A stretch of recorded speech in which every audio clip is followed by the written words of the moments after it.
Welcome to Rosie the Reviewer. We're your hosts. I'm Sam, And I'm Marcia.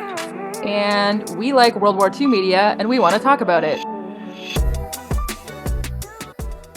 Welcome back to Rosie the Reviewer. This week we have a very special episode. We are talking to the author of Jeep Show, A Trooper at the Battle of the Bulge, which was a novel that came out in 2024 by Robert O'Connor. Welcome, Robert. Thank you. I'm really pleased to be here. I wonder if we could put you on the spot a little to give us maybe a 30-second synopsis of what your book is about. Happy to. Despite a fatherhood deferment, 30-year-old dance instructor Jim Tanzer enlists in the Army in 1943. Stella, his wife and partner in their dance act, regrets his choice. The book has flashbacks to Jim's childhood, his time in the Civilian Conservation Corps, a hitch as a circus clown, and his difficulties trying to make it in show business in New York in the late 1930s. Jim goes for paratrooper, but is assigned to the Morale Corps because of his show business background.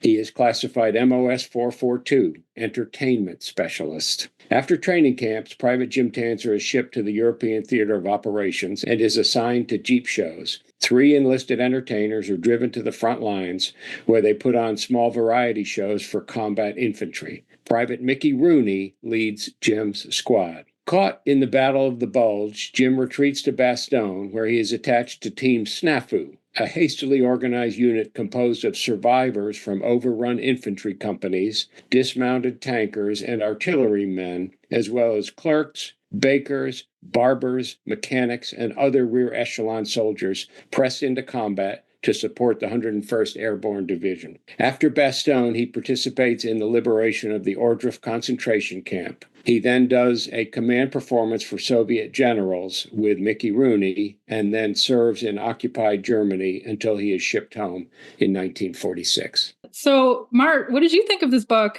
I really enjoyed this book. I've been to Bastogne many times, and so it was really nice for me to read about Bastogne in a historical fiction novel. And also, I didn't know very much about Jeep Show, so it was nice to learn something new while I was reading. So I thought it was really funny as well. So thanks, Robert, for writing a really entertaining book. Thank you for reading it. That I'm very pleased to know that some of the humor I tried to put in there came through. You never know. For sure. Well, we love a different perspective here at Rosie, and we love an opportunity to, go down a rabbit hole and learn more things. And I'm a big fan of like the Catch-22s and the Slaughterhouse Fives. And, obviously we love World War II media. So there were so many little instances in this book where it felt to me like a love letter to the genre. And I also thought it was really funny, and I enjoyed my reading experience.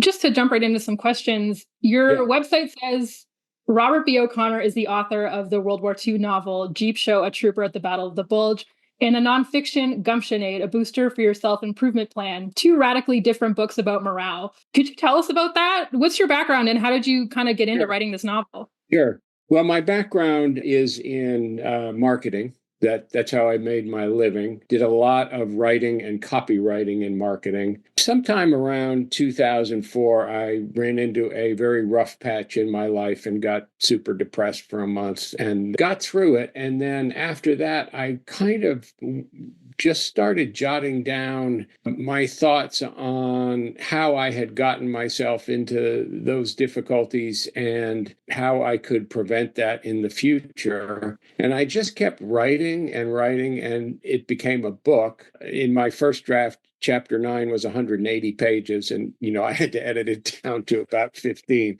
So I got the experience writing that. And what I was really focused on in that book, nonfiction, was morale, how we do the hard things we don't want to do when they need to be done, whether we like it or not. I really focused on that and wrote the best nonfiction book I could on that subject. I was going to then write another nonfiction book on the Oxydol Circus. I should tell you, I started my career at Procter & Gamble, and the Oxydol Circus is one of the company legends. In 1968, a circus promoter approached the Oxydol brand manager and got him to agree to sponsor this traveling circus. it turned out to be, in retrospect, a funny, in retrospect, but a disaster. The circus was a giant failure. The lions got poisoned and they had to rent new lions from Barnum and Bailey. And it turned out that the Shriners, who had their own circus, were not pleased that they were not told that the Oxydol circus was coming to town. So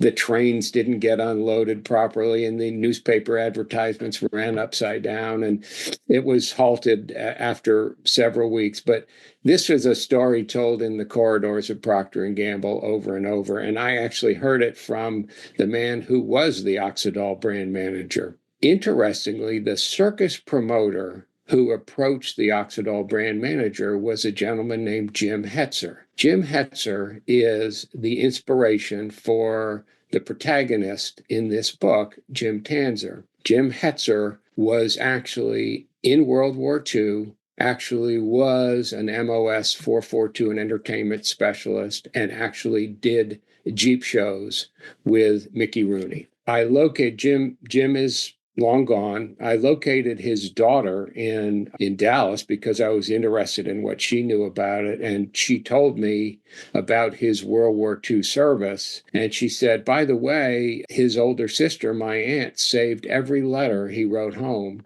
from the European Theater of Operations. And wow. I said, oh my goodness, can I come down to Dallas and, look at those letters? I'll put on white archival gloves. I'll be very careful. And she said, oh, you don't need to. My sister published them in a book. So I bought the book, and that gave me, over 100 primary sources of what his experience was. I also found online, the internet is an amazing thing, the 1944 guidebook for the Army Morale Corps, written, of course, by the Army. So I was able to read all the instructions that the Army was giving to these entertainment soldiers about how to do their job. So I had some amazing primary sources, and I decided that I wanted to involve the protagonist in the Battle of the Bulge, the largest battle ever fought by the United States Army. And so I decided it needed to be fiction. And so that's the background. But as you pointed out, both books are about morale, just very different takes. Yeah, absolutely. Amazing. So you've done a lot of research, I take it, and also looking at your website, you list a lot of sources. Yes. You also kind of say on your website, doing research is a great way to not write. Yes. So how do you decide when enough is enough, and when do you actually start writing? Well, research is fun and writing is hard. So in paying attention to my own good words, I certainly over-researched the book. I wrote vast chapters of background. For example, I had a chapter where Jim, as a child, sits in on a revival meeting led by Billy Sunday, the very famous evangelist of the early 20th century. And, it was, 50 pages long, and went into all sorts of background about Billy Sunday. And my editor said, as soon as she read it, she said, this chapter has to go.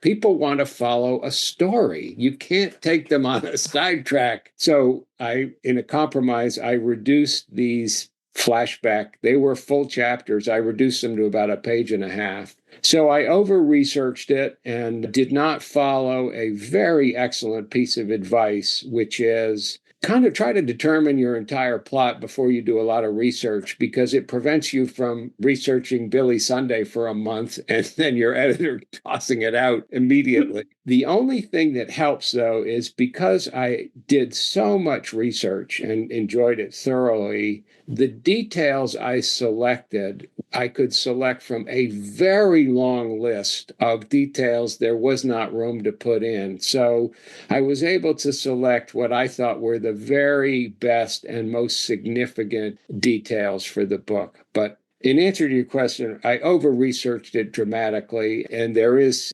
some benefit to readers of that. How long did you research and how long did you write? I'm embarrassed to tell you, but I guess I will, just to be cooperative. I started this book when I finished Gumptionade, and I finished Gumptionade in 2016. So I started this book in 2000, let's say 2017. My first zero draft, the terrible first draft, was probably done in 2022. So, but I was doing other things as well. This wasn't my only job. That's all That's only 4 years, Robert. That's not bad. Okay.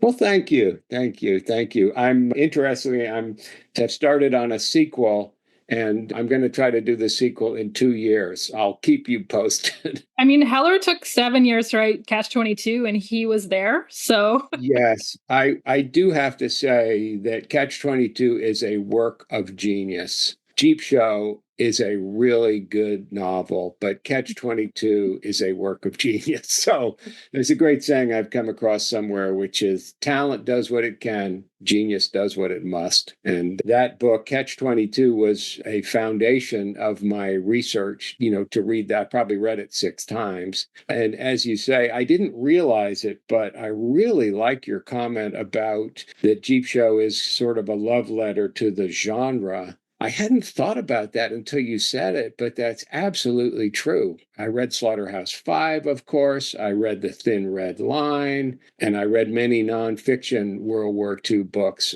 So yes, I was deeply influenced without really knowing it. I did also read detective novels from the late 30s to pick up on some of the slang and the idioms of the time, because I wanted the dialogue to be, while I wanted it to be understandable here in 2025, I wanted it to really reflect and give the readers a flavor of how people talked in the late 30s and in the 40s. And they talked a little differently. yeah. It's a really funny book, and part of what makes it so funny is we get quite a few cameos from Mickey Rooney. Yes. Yeah. And I wonder, I feel like you had a good time writing that. I got that vibe, but I wonder if also there's some pressure because he's such a well-known person. Well, obviously, I put him in the book because he really was, the inspiration for the book really did work with Mickey Rooney. What I found out, and of course I knew Mickey Rooney's name, I'm of, that generation. What I found out was Mickey Rooney was a genius. The directors he worked with, several of them said he was the most talented actor in Hollywood, other than possibly Charlie Chaplin. He was a superb actor. His private life was completely off the rails from the get-go. He had bees in his bonnet. He partied every night. He went through Hollywood starlets like a hot knife through butter. But he enlisted in World War II, probably feeling some pressure from his boss at MGM. There was pressure for celebrity males of age to serve. But he could have gone to the Hal Roach Studios in Hollywood and done, important films for the Army and the Navy. Lieutenant Ronald Reagan was there, but he decided that he would go overseas. And I surmised, I have 2 of his autobiographies, I surmised in some ways it was an attempt to get away from the ruinous life that he was living in Hollywood. He was also getting too old to be a teenager. His famous movies were the Andy Hardy movies where he played a teenager, and he was getting too old for that. He was incredibly talented and quite good at stand-up and doing impressions. So yes, it was fun to put him in there. It turned out a little funnier perhaps than I intended. I was just trying to recreate what a Jeep show would be. And there's no records, nobody kept a list of the acts they would do in a Jeep show. So I recreated it based on things I learned about Mickey Rooney. And of course I did way too much research on vaudeville. And Mickey Rooney started his career in vaudeville. So I kind of created the Jeep show in chapter 5 from a composite of parts. But yes, Mickey Rooney was extremely good at stand-up and impress. He could do anything. He learned to play the banjo in one day. He was an excellent drummer. He could write songs. It's just where there are great strengths, there are corresponding great weaknesses. And his private life was just completely out of control. I have to remind myself and you, the protagonist is a dancer. and he was trying to make it in show business in a partner with his wife, who is much more talented than he is, by the way. So the dancing I learned a lot about dancing. This was the era of Fred Astaire and Ginger Rogers as young stars, and Burt Lahr, the Cowardly Lion and the Wizard of Oz, was a dancer. And so I learned a lot about dancing acts of the time and was able to then understand what kind of dancing they would do in a Jeep show. Music is obviously a big part of this book, and you write about music and you reference it a lot, but you describe things in a musical way sometimes. So I was wondering, is there any musicality in you or in your family, or is that just really creative writing? Yeah, there is zero musicality in me or my family. I don't have the background. Again, research is fun. And research into the music of the time is even more fun. So that really came from research. And then as a former copywriter, I really have an eye for the lyrics. So as you point out, there's a few places in Jeep Show where Mickey Rooney or one of the other entertainers takes the tune of a song of the day, like Button Up Your Overcoat, but puts in his own parody words for it to entertain the soldiers. Yeah, there was a lot of that going around. We just watched The Bridge on the River Kwai, and they're whistling the Hitler has only got one ball. I know. Goering has no balls at all, I think it's out there. Yeah. Yes, it's a great song. Yeah. Along that line, there was a Spike Mulligan song that featured in the book, and I had to, on my advice of my attorney, I had to take it out and make up a song. So there's I think it's called the Mustard March, the Fuhrer's Mustard March, that's in the Christmas Day show in Bastogne. And that was my last minute substitute for a copyrighted Spike Mulligan song that was very popular in Britain and the US during the war. And I'll have to put a link to that on my website because it's absolutely hilarious. Yeah. We just, with regards to the sort of musicality, this was the passage that we had both highlighted when we read the book. I sent it to her and she was like, oh, I really like that one too. So I'm just going to read it out so people can get a sense for it. So Jim is in the middle of a shelling. That's basically all the context that you need. Okay. The train flies over the water tower and back down the scale. There's a shocking crack. The water jumps inside the massive steel tank. Jim hears whizzing and clanks as shrapnel hits the tower. The encore rains down on the roof, a shower of dirt clods, stones, broken wood, blasted masonry, half a cat, and a steering wheel. Then the faint tinkling of broken glass. The more freight trains coming down the tracks. With all his heart, Jim wants to be flat and small. Blessed be the Lord, my shepherd. It's Corrigan. My goodness, my fortress, my high tower, my deliverer. Bromberg looks at his watch and whispers, fuck, fuck, fuck, in quarter notes, and holds a whole note, fuck, after each explosion. We loved that. Good. I'm really pleased. I'm really pleased. Do you want me to talk about it? Yeah, sure. I did a lot of research. I am not a military veteran. My father was in the Army in World War II overseas, but I did a lot of research on the sounds of artillery when you're on the receiving end. And I picked that up. But one of the things that touches on is the idea of the show, quote unquote, the show is a big idea for me in the book. Of course, these entertainment soldiers are putting on shows. But if you step back, the war is a massive show. The idea of an artillery barrage is a show of force and intimidation. So I wanted to treat these episodes, I wanted to describe them as accurately as I possibly could for the soldiers involved, but I also wanted to treat them as a show. Pretty cool. I do also like that in your book, whenever Jim meets someone, he thinks of a way to put them in his play or show. Yes. Yes. Let me explain. These entertainment soldiers, at least in the European theater, had two jobs. One was Jeep shows, doing these variety shows up near the front lines for combat soldiers where the USO or the Red Cross could not go. The other job they had was putting on amateur shows in the rear echelons for soldiers, where soldiers would be the cast and the crew of the show. And so Jim since that's one of his jobs, he's constantly evaluating soldiers he runs into to see if he can put them in one of these, they're called soldier shows, one of these variety or even plays. The Army Morale Corps had many, many scripts that they provided to these entertainment soldiers for doing soldier shows. So he's constantly trying to cast his soldier shows, even when he's at the front where there's no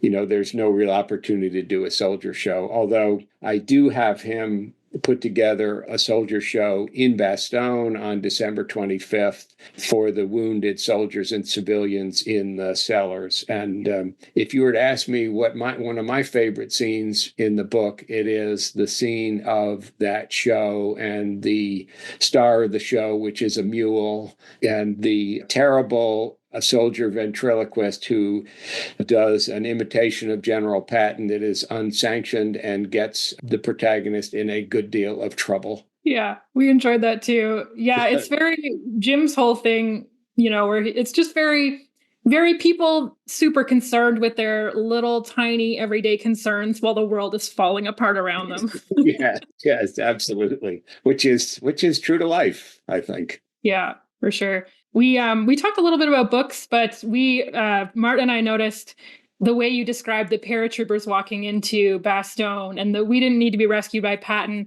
We suspected you might be a Band of Brothers fan and perhaps a Saving Private Ryan fan. And I wondered if there was any kind of movies or TV shows that you also are a big fan of. Well, certainly, I am not a World War II buff, and I have met many, and they've helped me. But certainly I watched Band of Brothers 2 or 3 times, and it is an outstanding miniseries, does a good job. So that would be a primary source I watched. And then Saving Private Ryan is an incredible film. And interestingly, I just watched the 1965 movie epic, The Battle of the Bulge. And there was 0 blood in that movie and 0 showing of wounds. And the battle scenes had a kind of a ridiculous aspect to them for a viewer in our time. And what I realized is the movie code, there was something called the Hays Censorship Code,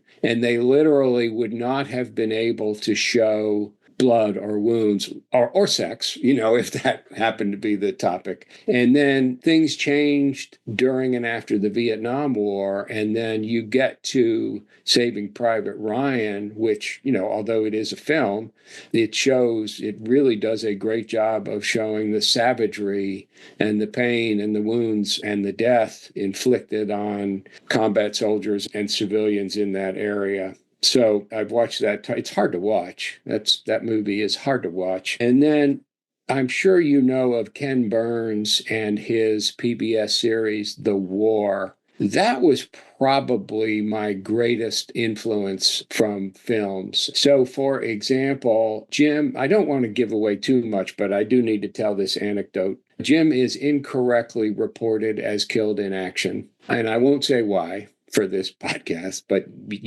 that was inspired by a story in Ken Burns' The War, where a soldier fighting in the Philippines lost his dog tags or threw them away for some reason. His dog tags were found and his family was notified that he was dead. And then 2 years later, when the Japanese surrendered, he called home and his mother fainted on the phone to hear from him. So yes, Band of Brothers, Saving Private Ryan, but Ken Burns' The War was the fundamental video source. Of course, I did watch Catch-22, which is a pretty good movie, and I didn't rewatch Slaughterhouse-Five, but I have seen it. And there's a scene in Slaughterhouse-Five where one of the American prisoners they're cleaning up the horrible devastation in Dresden. And one of the American prisoners finds a teacup, a China teacup that is perfectly intact, and puts it in his pocket, and then gets shot by the Germans as a result, tragically. That teacup appears in Jeep Show. Not in those details, but again, I could not forget that scene from Slaughterhouse-Five, and I had to put a teacup in a soldier's hands. I love that. So obviously a lot of this book takes place in the Ardennes during the Battle of the Bulge, and we've seen quite a lot of the Battle of the Bulge in media and in books. Mm-hmm. But have you been to any of the places? Have you been to the Ardennes? Yes. We talked about over-researching. So Yeah. I went with my oldest son, Jack, probably 5 years ago now. And we went and we toured the front lines. There's a village called Hosingen that figures in the book, which is literally half a mile from the German border. So we started there. And then we went back to Clairvaux, which is where the protagonist retreats from Hosingen. And then we went to where the roadblock at Antonio Shaft was and stood in that crossroads, and it's just two roads. And then we went to Longvilly, where Jim retreats to. And then, of course, we went to Bastogne. So, yes, I followed the exact track. I didn't fully know when I was doing it that would be the exact track that Jim retreats to, but these were significant battles during the early days of the Battle of the Bulge. Marchie, it was extremely cold when we were there, which gave me, because we were there in mid-December, so it was extremely cold, which gave us a feel for some of the weather that the soldiers at the time had to put up with. And these were places where the first few days of the Battle of the Bulge, what the U.S. Army was trying to do was simply buy time. They knew that they would be retreating. They quickly figured out after about the second day that they were going to be overwhelmed at first. And so they were simply trying to put up enough resistance to buy time. And an example of that is the chapter at Antonio Shaft, the crossroads. There was a task force set up from Bastogne that literally was sacrificed to buy 8 or 9 hours delay, and that delay allowed the 101st Airborne to get into Bastogne, which was crucial for the defense of Bastogne. So, yep, I did tour most of the places. It was a great father-son experience, and I really didn't know how important that would be until I started really figuring out the plot. And I keep in my mind, when I was writing that chapter about the roadblock at Antonio Shaft, I kept seeing in my mind this desolate area where two roads met each other. And, there's a bunch of copse of trees 400 or 500 yards away where the Germans emerged from. I've been there as well. I've been to Bastogne a couple of times. And I won't talk about myself too much, but there's something about being there midwinter, when it's snowing, when it's dead cold, and you're like imagining how these men would have been there in the foxholes and sitting there. Yeah. It's really amazing. But I feel like we visited different places, which is nice. So I know where I can go next time. Yes. Yes, you can follow the trail of the book. In fact, I'm thinking of sponsoring a tour. Put a map up as well. Just put a map on your website. Yes. So put a map on the website, sponsoring a tour, and we'll all go back and we'll retreat from Hosingen. And one good thing about Bastogne is there's several excellent restaurants. There are, yes. So that's something I'm thinking about. There's a part of me that's sure I'll just be fine with how cold it is because I'm used to the cold. But listen, I've been to Europe before, and there's something about the cold over there, man. It's like, I don't know if it's wet or what it is. Yes, I was very cold. At the end of your book, you have a basically you advise people to go to your website where they can read a piece by the war correspondent, Bernard Bunny Levin. And I read it, and he references Team Snafu and Jim Hetzel, though not by name. And he has a bit of a cynical outlook on the end of the war and kind of what's likely to result. And in the novel, Jim finds himself as a sort of leaf on a stream, as it were. Nothing he really says or does prevents him from getting swept up in these momentous events.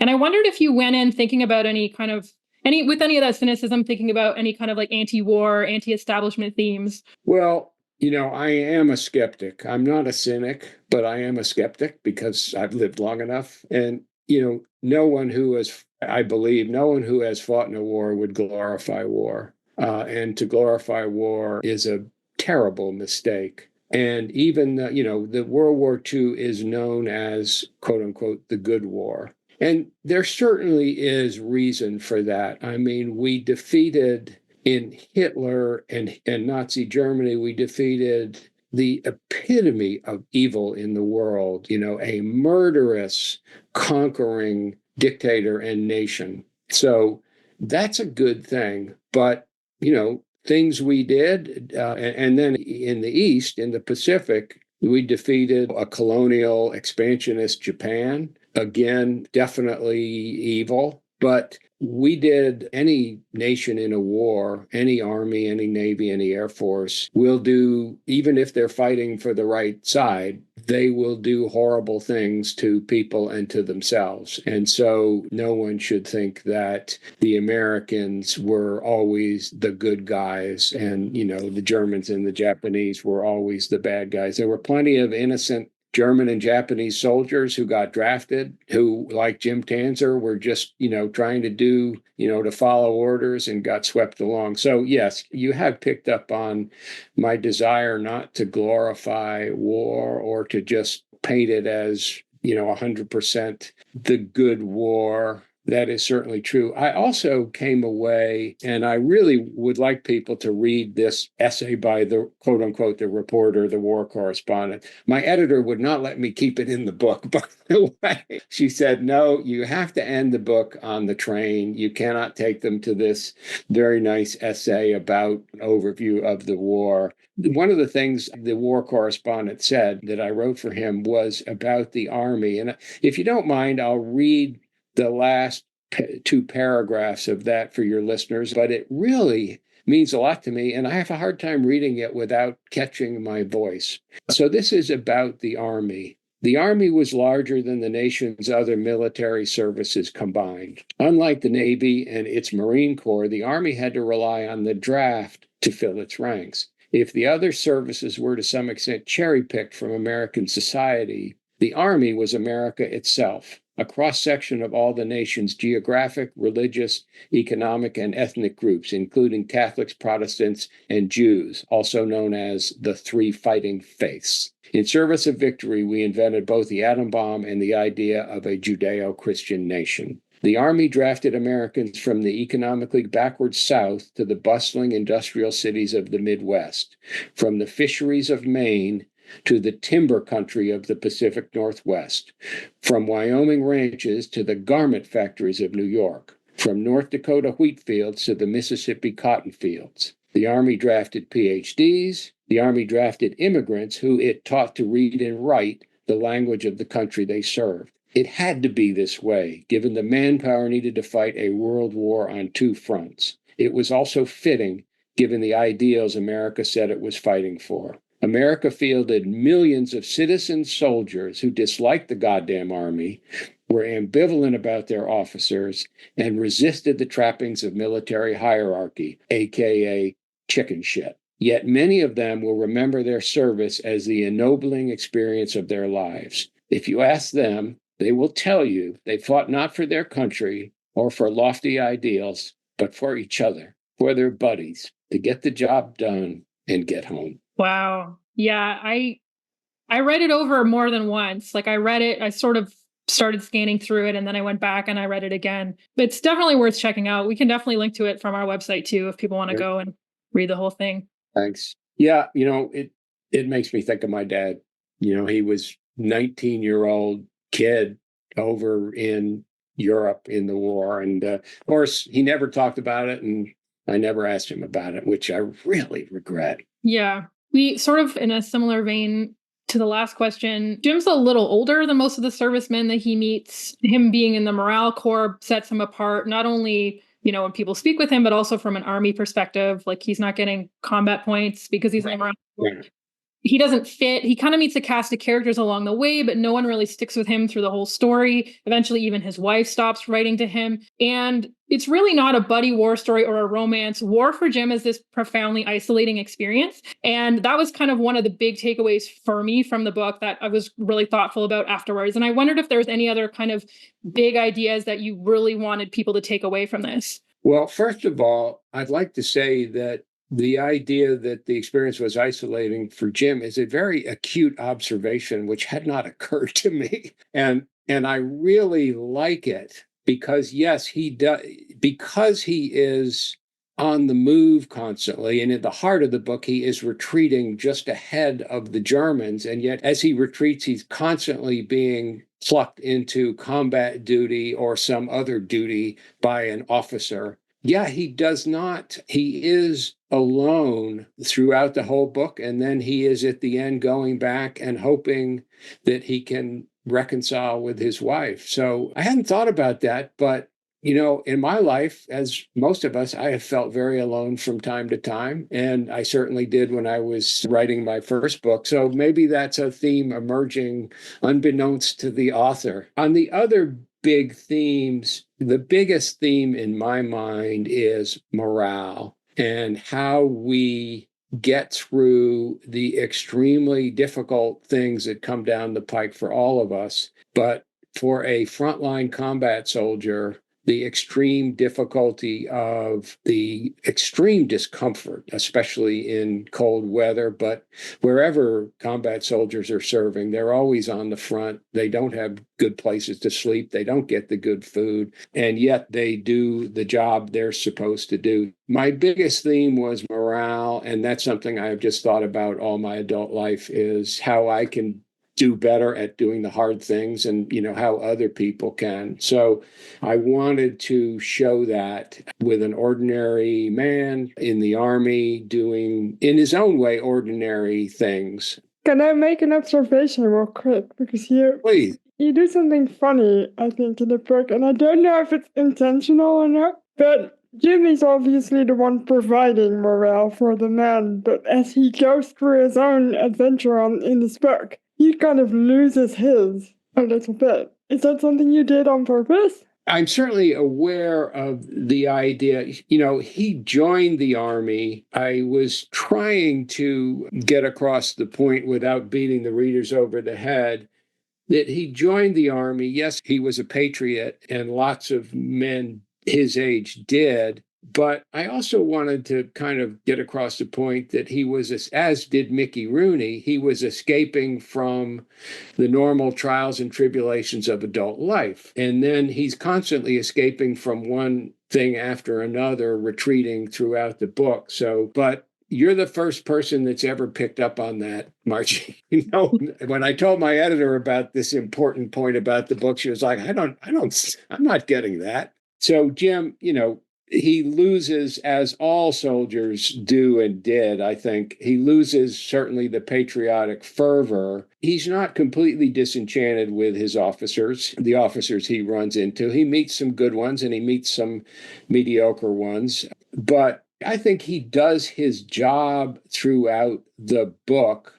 And thus, even if he's not bubbling with morale throughout the book, he maintains, in my opinion, Margie, he maintains his morale enough to do his job. And I don't find him to be depressed, deeply depressed at any point. Nobody's going to be enthusiastic. No soldier's going to be enthusiastic going through these normal experiences. But I think he maintains his morale enough to do his job. We were talking about the ending a little bit offline, actually, because spoilers for the listener, but Jim does make it home from the war, and he's thinking about, he's going to go out to LA, he's going to go back to Hollywood. And then he speaks with someone on the train who reminds him that he has these obligations at home.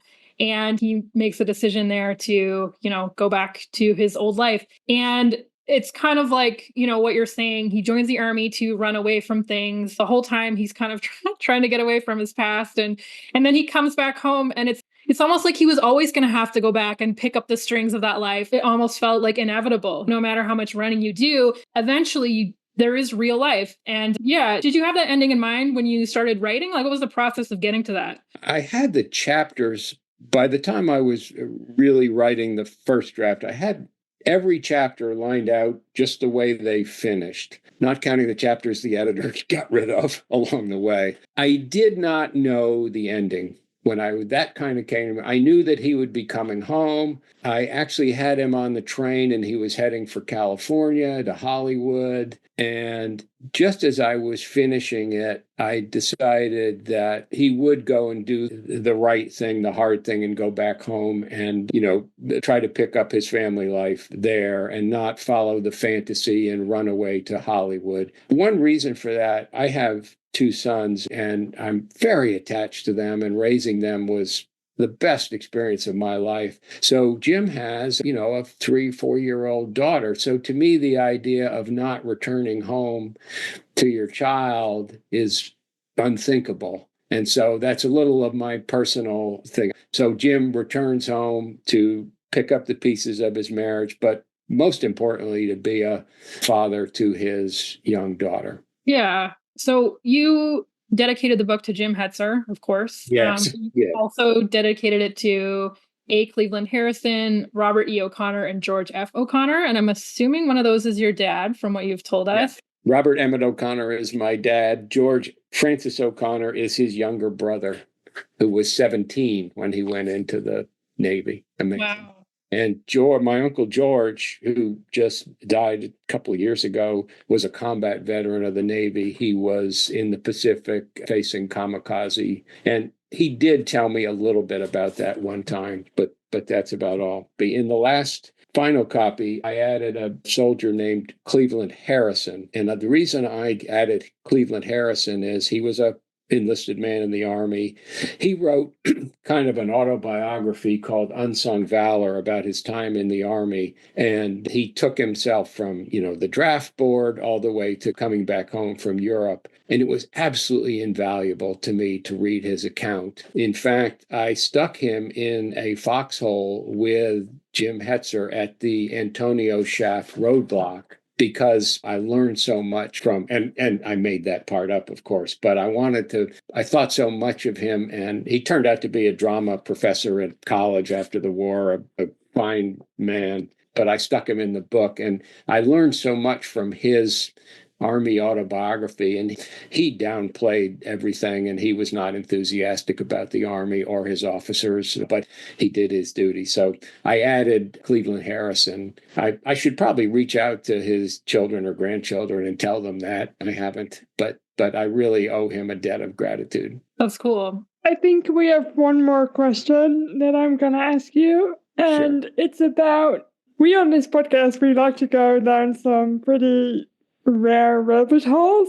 And so we've talked about the segregated 969th Field Artillery Battalion before, and the Grace Registration Battalion. Yeah. And some of the other things you write about. You write about lots of things. And we wondered, you've kind of answered this already, but how do you pick and choose your rabbit holes to go down and which to put in the book? Well, I can tell you that some of it may be just things I think are interesting stories. Some of it are important things I wanted to get across. So the status of Black Americans in the Army in World War II, I thought people need to be reminded of that. The Army in World War II was segregated, and most Black American soldiers were put into support units, truck drivers, stevedore type things, mess cooks. But there were some Black units that were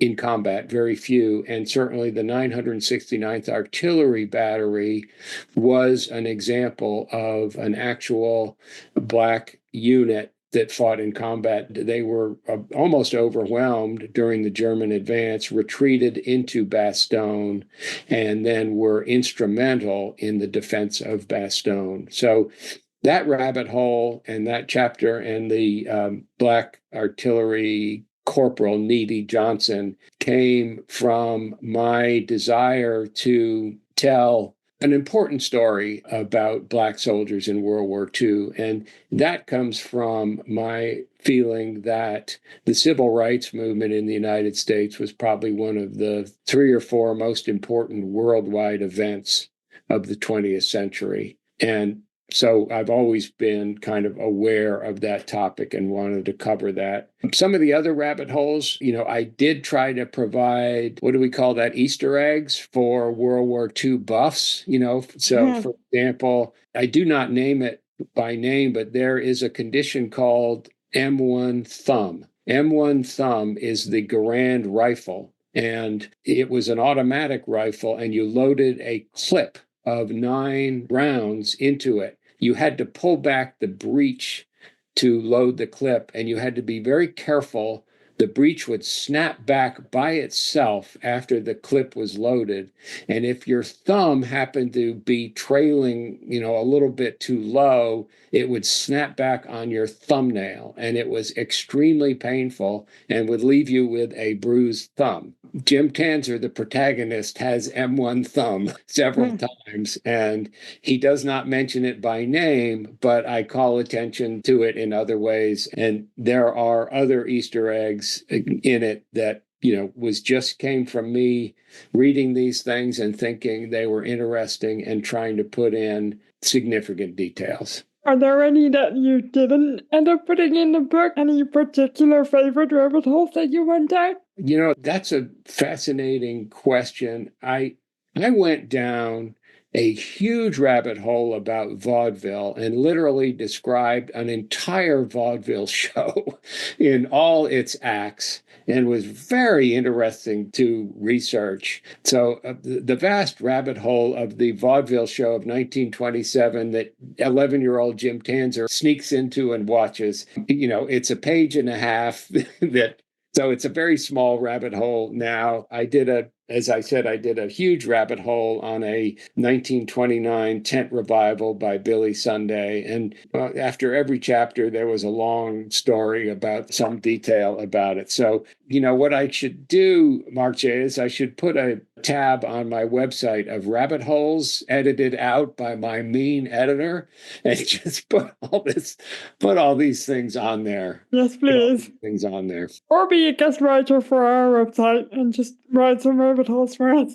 I don't even have to write them. I can just send them to you. All right. Well, last but not least, do you have any World War II movies or shows or books that you would really recommend that people check out if they haven't? Well, certainly I have a long bibliography on the website, but fundamental would be Catch-22 and Slaughterhouse-Five, 2 works of great genius. Non-fiction, Ken Atkinson wrote a World War II trilogy. It'll take you a year to get through it, but it is, if you want nonfiction about the American Army in World War II, Ken Atkinson's trilogy is absolutely going to be your groundwork. Those would be the top. There are some outstanding first-person narratives. Let's see, let me look over at my bookshelf. Oh, one I'd like to talk about that really influenced me. There was a cartoon run in Stars and Stripes, the newspaper of the soldiers in World War II, and Stars and Stripes is still published. Bill Malden was an enlisted cartoonist, and his job was to draw cartoons for Stars and Stripes. He was in combat in Italy while he was doing this job. He did a series of cartoons about 2 veterans soldiers, Willie and Joe, and their experience. And it showed the officers hated it. General Patton in particular tried to shut him down because he showed Willie and Joe, unshaven and complaining about the Army and being given chicken shit duties to do by officers and really funny stuff and really true stuff. And Patton wanted to shut it down, and many officers didn't like it. But it shows something about America that censorship was not allowed, that the soldiers got their cartoons. And so I had Willie and Joe in mind throughout the whole book. And I would absolutely recommend my top books, Bill Malden's Army, and is a compilation of his cartoons during the war. It is a brilliant exposition of the combat soldiers' experience. So those would be the main things. And then films, certainly Saving Private Ryan is a landmark in showing how horrible it is to be a combat soldier and how dangerous it can be. I will mention Ken Burns' miniseries, The War. That was foundational for my understanding, and I took many stories from it. And certainly Band of Brothers is an excellent miniseries. I'm going to be watching the film that you all reviewed a few weeks ago, The Best Years of Our Lives, a 1946, I think, maybe 47 film about World War II soldiers coming home. And I'm also going to be reading the novella so that I can get a feel for what it was like, because I'm going to write a sequel, I hope, about the next few years for Jim. But those are the basics. And certainly if anybody wants other books, they can go to my website, jeepshowbook.com, and see the bibliography, because as I said, I over-researched this dramatically and read probably too many books. Never too many books. Well, thank you so much for being on our podcast, Robert. The book is great. This was a really great conversation. And I know we're both really looking forward to reading the sequel when it comes out in 2 years. There's some discipline. There's an order.